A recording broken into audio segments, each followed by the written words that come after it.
Have you been on a quest recently to become more confident, but end up feeling like you'll never have things together enough to succeed? If you just nodded your head yes to that, then this episode is for you.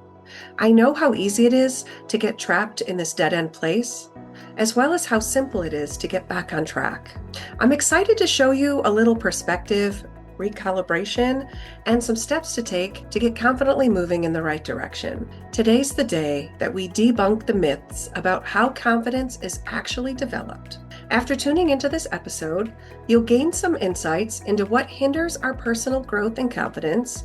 You'll hear about how our mental headspace shapes competence and self-assurance, and you'll walk away with some new ways to see and approach your journey to operating with confidence. If you've been following the show and enjoy it, consider sharing it with a friend and leaving a 5-star written Apple review. Your love and kind words really do help other listeners like you find the show.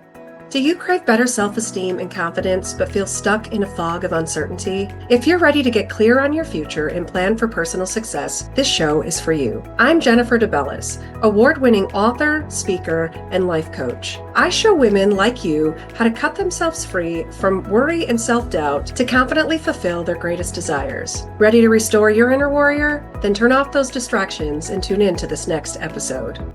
So I want to open today's episode with a couple of recent conversations that I had over the last couple of weeks that really fed into what I wanted to talk about in today's episode. In these particular conversations, there were two themes that kind of emerged that kind of coexist in the same space. And there was these themes about shame of failure and being shamed by failure. So you recognize those are two distinct things, but they belong to the same space that we want to talk about today.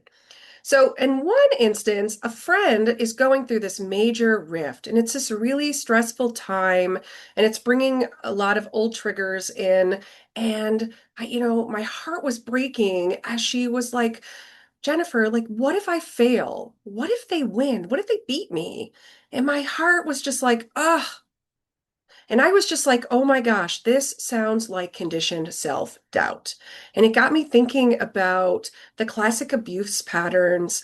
It's where the abusers have convinced her over the course of long-term interactions that she'll never escape them and no one will ever believe her if she tries or dares to say anything against them. As we were talking back and forth, she got to this place where she was just like, I cannot handle losing against them. And so I would rather just walk away from this right now than have to make myself vulnerable only to lose. And I'm going to circle back around to this conversation as well as the other conversation that I was having. And in this one, I was struck by how defeated a friend of mine felt as a result of being kind of like ousted from a circle that she belongs to. And she had taken everything this other individual said about her, very judgmental, critical things, things that were really insensitive, not her place to say, not entirely accurate or true. You know how sometimes someone will take one little shred, one little thing that maybe you're flawed in, or maybe you kind of messed up and got off track on, a specific task or interaction, and they'll take that one thing and they'll build this mountain on it to convince you that you're worthless and you're not going anywhere and you're dead weight and all these different things. And so in this situation, this other person was taking these critical things so deeply to heart that she couldn't actually separate her good qualities from her bad qualities. As a matter of fact, she wasn't even seeing any of her good qualities. She was just really internalizing all of these awful things that this individual had said to her. And because of this, she was kind of preparing, let's just call it like a parting speech.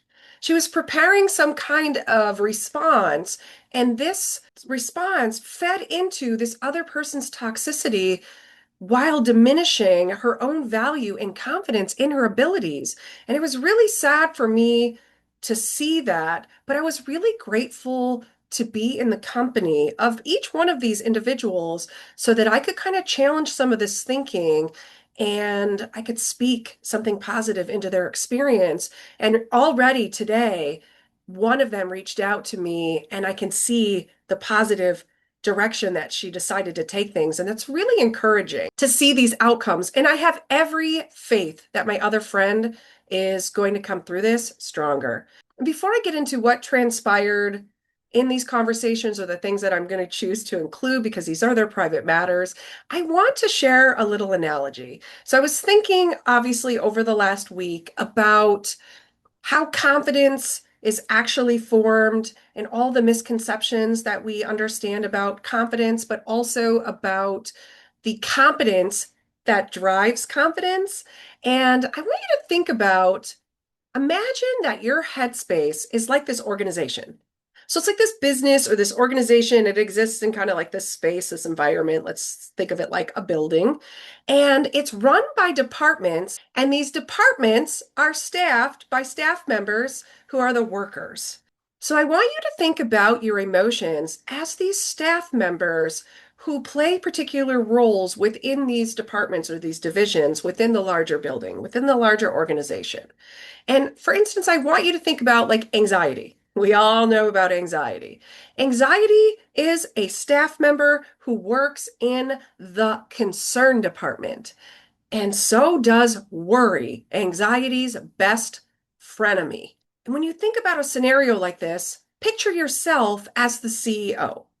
So you are the chief executive officer, the end all, the person who is ultimately in charge of every single thing. And every single amount of authority that you delegate or give away to another department head or director is something that you decide to do. And you also control relinquishing some of that control from those individuals or that authority from those individuals when things don't go as they were supposed to go, or they're doing their job or not doing their job or abusing some of the systems that are in place in order to be successful and keep your organization running optimally. So again, to build on this, you're the CEO, you're at the top of everything, and then you're going to have to staff this and build your organization around some really key players that are going to be in these management positions. Sometimes these are parallel to you or they're directly under you. So, for instance, in my case, I am a spiritual person and I am in partnership with God. I would say I'm in partnership with God. While I have been given full autonomy over my life, I'm in partnership. So I don't make decisions without first running by, or I already know what my partner's stance is in running the organization. So there are times when I don't need to go and run every single thing by my partner because we already have mutual agreements, but we are ultimately the ones who are in charge of everything. And then you'll build this good management team, and it's going to be headed by these high-ranking officials, and they'll be like full-time managers or directors or CMOs or fractional consultants that you bring in on short-term projects or to fulfill particular roles that no one else can manage to fulfill in this particular undertaking or situation. And these are all the important voices that are guiding your daily operations, and they're helping you inform the decisions that you make to keep things running optimally and also sustainably. And in this internal space scenario, these key players might be literal people like therapists, counselors, mentors, or they could be these outside influences like self-help strategies or training and education and things that you've done in the past or the knowledge that you bring away from certain interactions. Then now you have all of these different things and they all play these different roles. And then, as I mentioned, our emotions, so let's come back to those. They're the staff members who are kind of running around and doing all the work. They're doing all of the little tiny daily monotonous tasks and they're running around and they all serve their part. And what I love about this analogy as I was thinking about it and what I wanted to share with you today is that they all serve a place. So you think about like, oh, sometimes we get in this like utopic mindset where we're like, if we can just get everything out and I can live in this protective little bubble, then life will be perfect. And I'll have my personal success because there won't be any of these outside forces kind of thwarting my abilities or wreaking havoc or creating chaos or destructing or destroying my plans and all those different things that can come into play. And yes, there's a time and a place to clean house and to make sure that you're protected and you kind of take out the garbage and you get rid of people who are kind of contributing nothing but garbage or more garbage than they're worth into your life and into your environment here. And so those aren't the ones I'm talking about. I'm talking about like anybody who's ever built a good team or a good board. A board of directors is a great one. They're going to have a very diversified group of individuals who all bring different gifts and talents and sensibilities and cultural background and different areas of knowledge and all of these different things and the and everything that they do with all of these different things to have a specific shaping of their character. You want this diversity because when they're sitting and they're really talking about the really tough stuff, if everybody is just like, yes, ma'am, yes, sir, kind of a mentality, then your organization's doomed because you, even as the leader, sometimes need to be challenged. You need to maybe be reminded to look at the bigger picture or to look at things outside of how things just affect you. And so a good team or a good board of directors is going to do that. They're going to sit at that table and all those personalities are going to bring all these things in and they're going to have these conversations. And they're all going to expose things. Not every single thing's going to be usable, but everything can be taken under advisement. So just like that instance, when all of our emotions are running around inside of us doing particular work, some of those, we can't just get rid of worry. We can't just get rid of the whole concern department because concern is a good thing. Even worry and a little bit of anxiousness, raising the red flag, saying, remember what happens every time we do this thing or we let this person in. That could be a good thing. And then you take that under advisement. That doesn't mean that you don't move forward. Just means that you're considering all those things. Those things have a place. And so now imagine you're the CEO and you're walking into the board meeting with all of your leaders. You have everybody coming together and you're going to talk about what you're going to do for this particular issue that has now come up. And you have to work some things out. And right before you walk in, anxiety runs up. And anxiety is holding up a whole list of things and is talking a million miles a minute and is just totally trying to just deflate all of the confidence and all of the reassurance that you had walking in there. And then you have to look at anxiety and say, all right, I hear what you're saying. I'm going to take that under advisement. And now you go back to your work and I'll let you know how things go. You don't let anxiety come in and join the meeting. Anxiety works for the control department who isn't even a part of the leadership team. And so you tell anxiety, go back where you belong. So notice I didn't say you're going to fire anxiety. Maybe you're going to have some anxiety, employees that you're going to have to terminate, but you're going to have to keep filling that role. And you might not personally care to spend a lot of time with that particular personality. That's fine. You have to make sure that that role is designed for anxiety to do what it needs to do. And then you have to be the one in charge who kind of shuts everything else down. If it falls outside of the scope of your work, thank you. Now, please mind what's your business and let me mind what's my business. So you're going to head into that meeting and you are going to be the CEO. You're going to be the boss. And you're going to take command of that because the long-term success of your organization relies on those things. And our personal success and confidence are influenced by how well we maintain control over the day-to-day activities in our inner world, just as we do our external world. So think of personal success like this healthy tree. So I'm going to give you another analogy, but this is a really good one that I was thinking about also. Think of it like a tree. On the surface, the tree has many flourishing branches. They might be like if you're in spring, approaching summer right now, they're going to be bursting with healthy leaves and flowers and fruit. But that tree also has these really deep roots. And if it's a healthy tree, those roots are going to be deep and they're going to have lots of veins that come out of them. And these are the parts that no one sees. They're at work underneath the surface, but no one sees how those branches are getting everything they need to grow and produce good fruit. But you, the tree, you do know all of these things. That tree's confidence stems from its ability to competently grow. And it has to competently grow when the conditions are right and also in the right season. So sometimes we are out of season and other people are judging something. And then we forget, well, we're not in the season to be producing that particular thing, but we know what's going on in the roots.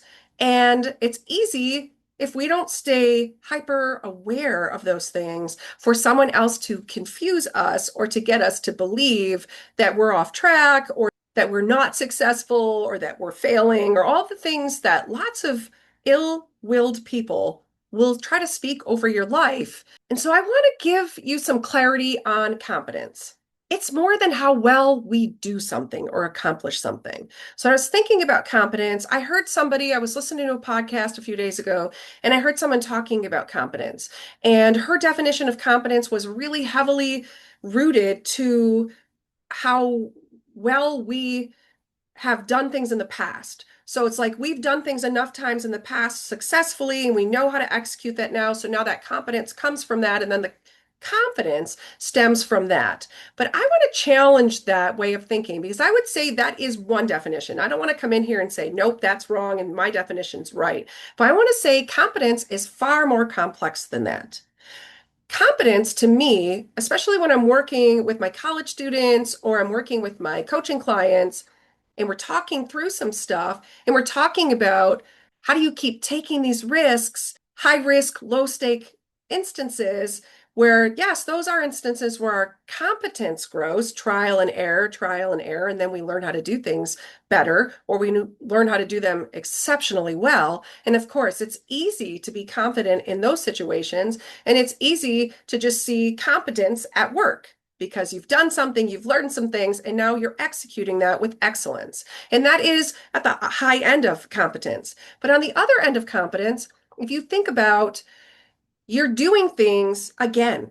And maybe you have not had good success yet, but you know you want to accomplish this thing. You know you're better at it than you were the first or the second or the previous time you tried it. And so now you're going to go at it again. And you know that the results are probably going to be in your favor, getting you closer to succeeding this time, or maybe even succeeding this time. But either way, you enter it with the knowledge that the only way to do the thing that you want to do and ultimately, eventually accomplish it is if you try it now. And so the competence comes in knowing yourself enough to know that it's okay to try it. It's okay if you're not entirely successful or successful at all, and that you're going to come back to it again with new knowledge, just like you did in previous experiences that are going to get you that much closer to being successful and ultimately accomplishing what it is you want to accomplish. And so that form of competence is a result of inwardly knowing ourselves and inwardly knowing that I am capable. So it's this capacity. I'm capable of trying things, even if I'm not 100% successful. Even if I am 0% successful, I'm capable of trying things and learning from things if I fail. You learn more from failing from things than you do from getting it right the first time. If you do something and you get it right the first time, there's like very little to no learning curve there for you. So you might not even understand how you did that. So it might just feel like beginner's luck.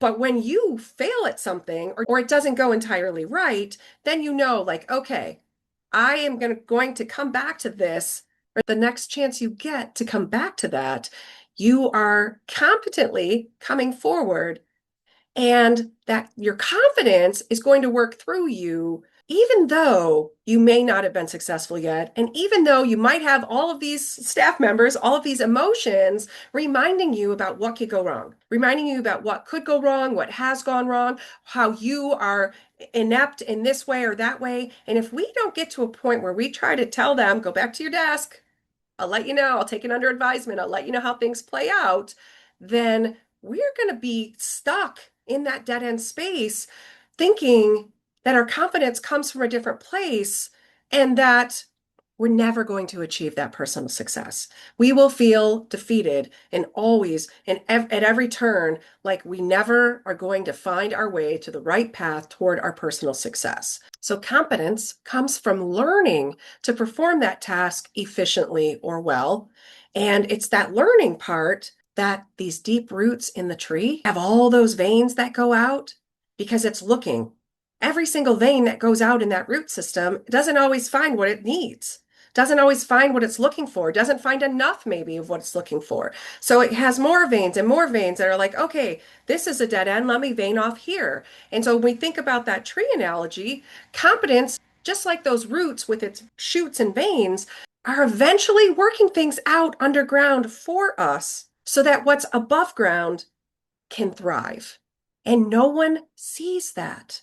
You don't even really see it. You just know it's at work because you set the systems in place and you keep adjusting in real time and you keep adapting and becoming better and becoming better. And all that stuff is part of the root system that's underground and it's at work. And just like that tree, our confidence is what grows within that tree trunk and those branches. And that's what gives us the stability to stand tall, no matter what we're walking through, no matter if we've had success yet or not. So sit with that for just a moment and just think about that. Think about where your confidence comes from. It's this very unique strength and stability that it's almost like it's standing the test of time. And what grows from that competence and confidence, those leaves and the blossoms and the flowers and the fruit, is simply the evidence of these things. When our confidence is challenged or our confidence is shaken, I want you to think about the seasons of the tree and those times that things are just not in bloom. It's just not time for them to be in bloom. And a lot of times that's when people come and attack or life situations come and convince us that we're not exactly where we're supposed to be, or we're not doing what we're supposed to be doing, or we're not fruitful.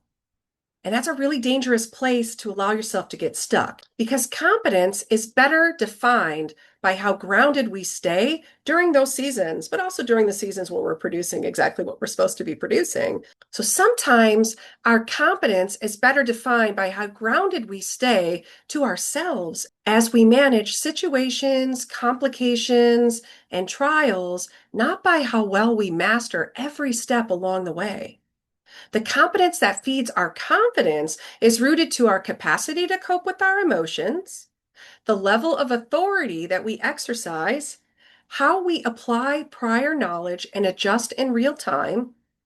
Confidence, when viewed from this perspective, doesn't always come from mastering or getting it right so many times before you can say, okay, now I can hold myself with confidence because I'm proven. It comes from understanding that even if we haven't succeeded in the past, we get to try again with our new insights, like I explained above. And you are trying again with this hope and your plans to succeed this time. So our confidence kind of is driven by that as well. I cannot tell you how many times people have come up to me after hearing about a season that I've been through, and they're like, I did not realize what exactly you were going through. I kind of heard some things, like, oh yeah, they're going through a tough time right now. But I got to tell you, the way you were carrying yourself, with such confidence and the way that you just executed things and navigated this, I don't know how you did it. I would never have been able to do that. And I was like, I hear that. And I'm like, how interesting that they perceive confidence because of the way I carried myself. And I'm not talking about faking it until you make it. I'm talking about just carrying yourself, holding yourself up high, regardless of what people are trying to label you or trying to do to derail you or, like hinder your success or just make you feel awful and just using shame and condemnation to just make you feel like an awful person. Or, I don't know, some people rejoice in making other people suffer, or maybe not making them. Maybe they'll step back and say, I didn't make that person suffer, but they kind of celebrate when we're suffering sometimes. So each one of these young ladies that I was talking to in these different conversations over the last few weeks didn't even realize how fruitful her life was in all of these different areas and how many great things she's accomplished and she's been through, and she has, she's survived and she's grown from, and just all of the amazing contributions that she gives to these different circles that she's running in. And they didn't know their competence was so deeply rooted in all these things that I just shared with you until I reminded them. Their emotions had been triggered by these ill-willed outside voices, and they were treating these voices like they were the ones in charge of the entire operation. And they just started to crumble under that pressure, when in reality, they're the ones that always held the control all this time. They have the power to change their situation and to take the steps to get out of these bad situations or to turn these situations around. I'm not trying to say that what each one of them is going to walk through right now is going to be easy. It is not going to be easy. It's not, and there's no way to kind of make it go quicker because sometimes we're tempted to be like, let me take the fast way here because just make this all go away. I'll have closure. I won't have to go up against this. I won't have to deal with the shame and the what if they beat me and what if they win? What if they make me look stupid? But that's like a short-term goal. And often those short-term things that we seek or that we actually pursue bite us in the butt in the long run. They end up coming back and costing us far more. And we just don't realize it at the time because we're just trying to like stop it already. And we kind of make these impulsive decisions or maybe these decisions that aren't informed by all of these different moving parts and all these different things. And it's not looking with insight into the future and the very short term trajectory of how things might play out. And our long-term goals for maintaining this healthy inner and outer world thrive when we realize who we are and when we consider walking through it, even though it might be hard. And that doesn't mean that you have to walk through things by yourself. The one friend, the very first thing I said was, I'm going to be there. You tell me when this is happening. I'm going to be there for you. I can't wait to sit. I won't be able to say anything in the moment, but I'm going to be there. I'm going to be there to support you, but also to be another energy and force in that room that can't be reckoned with. That makes people uncomfortable. I am going to show up and I am going to be there. And I know my presence is going to bring a type of energy that makes those others squirm a little bit. And I don't even have to know how that's going to play out. And it doesn't even matter because my motives for being there is to let my friend know she's not alone going through this. I might not be able to walk this length of the path with her. I'll walk with her all the way up to the starting line. And I'll be there right at the finish line to grab her by the hand, to pull her in a hug. And in between, from the start to the finish, I will be there to cheer her on. And I will be one of her biggest cheerleaders. So I'm going to repeat to you a couple of the things that I said to my friend who was worried if they would beat her and make her look like a fool. I said, what if you beat them? That was my first question. And I said, what do you really have to lose? I mean, really think about that. Sit with that and listen to what it tells you. I know she had all these things that came to mind and she was sharing them, but I said, no, sit with it and really think about what do you have to lose? Because if things don't go as planned, how will you feel knowing that you boldly showed up for your own battle and fought for your truth? So on the flip side, if you don't show up and you don't walk through it, even if it's going to be hard, even if it's going to be a little scary, how will you feel if you don't do those things over the course of your lifetime? How will you feel when you don't get a redo and you can't go back at a later time and give voice? Even if you don't receive the kind of justice, for lack of a better word, that manifests by you telling your truth. And then maybe other people won't see that truth. Maybe they won't see it then, but they'll see it play out over time. And you've planted those seeds. And then I said, do you know you are capable and your confidence will guide you as you take authority over these triggered emotions? So it's not the people, because she's about to be done with those people. It's the emotions and all of those trauma triggers that are attached. And of course, their voices repeating in your head and all the patterns of abuse that conditioned the thinking and conditioned the emotions that now she has to deal with. Yes, those are still there. And maybe she can bring 100% closure to them. And maybe they're going to creep their ugly heads in from time to time, but she's going to be able to say, go back to your desk. I'll take that under advisement. Or you don't have any authority in this place right now. You get to decide that. And then to my friend who was in the mucky middle of planning her next steps, these are some of the things that I asked her to consider. I said, what do you already know to be true about yourself and your situation? What do you already know to be true about your personal successes? List these out. So I want you to list them out, and then the same with the negative stuff that they said to you. Then I want you to look at that list, find all of the stuff that applies and everything else that doesn't, you're going to cross it off the list. Then you're going to take these two lists, you're going to put them side by side, and notice right away the positive list should be far longer than the negative list. And I'm not asking you to be in denial. You can be very aware of your flaws, your shortcomings, and even when someone points them out, you can be very aware of them. And if you're trying to grow in those areas and you are already actively working on them and struggling and fumbling and maybe failing a little bit, but people can see that you're trying to work on those things. And even though you might not feel motivated, like a lot of times we just don't feel motivated, we feel so defeated, we just don't want to do it. But people can see that you're doing it, or you can see that you're still getting up and you're still trying to do it. Of course, you can look at your list of even the negative stuff and be like, okay, those are all areas I'm either working on or I needed that reminder. I'm going to take that conviction, all those different things. But then you take those things and you say, what changes do I need to make to improve my capacity in these particular areas? And let your confidence in who you are and where you're headed guide your next steps. Less is more. You do not have to validate the insensitive things that people say to you or give credit to every single thing. You don't have to touch on every point that they touched on. Sometimes your silence lets them know, like, nope, not buying it. Nice try, though. And let that silence and then your actions, what you're going to do instead, speak volumes. And then let them sit back and watch you come back stronger. That's right.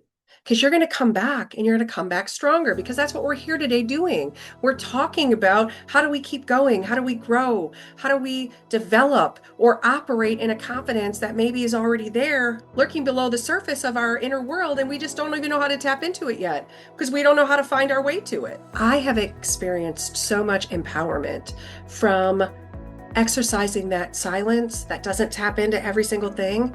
And it's a lesson that I had to learn over the course of many experiences where I realized that life is not a sprint, it's a marathon. And we're going to have plenty of opportunities to show people our performance over a long period of time. And anybody who's trying to just judge you over one little speck on this entire course of your life isn't your people anyway. And either way, even if they are your people, you are the authority in your own life. You get to decide how to troubleshoot and how to move forward, what you're letting in, who you're letting stay. You get to decide all of those things. So in closing, I just want to remind you that you are all queens. And sometimes I wish I could meet you on your own path of struggling through something and just straighten your crown for you and just remind you that you are amazing just the way you are, and that I'm really proud of you for taking these steps, including tuning in today to try to better understand your journey and to enhance your growth along the way. So I hope you're encouraged by this episode. And remember, if you missed the announcement, new episodes will drop every Tuesday. Well, girl, I hope you enjoyed today's episode. If so, consider following my channel and sharing this with friends who also want to restore their self-worth and confidence. And if you're ready to get clear on your future and plan for your personal success, consider booking a one-on-one coaching call with me. Find more at restoreyourInnerWarrior.org/0 to clear. A link for this is in the show notes below. And as you go through your week, may your empowered spirit, mind, and heart guide you. Catch new episodes every Tuesday. Ciao.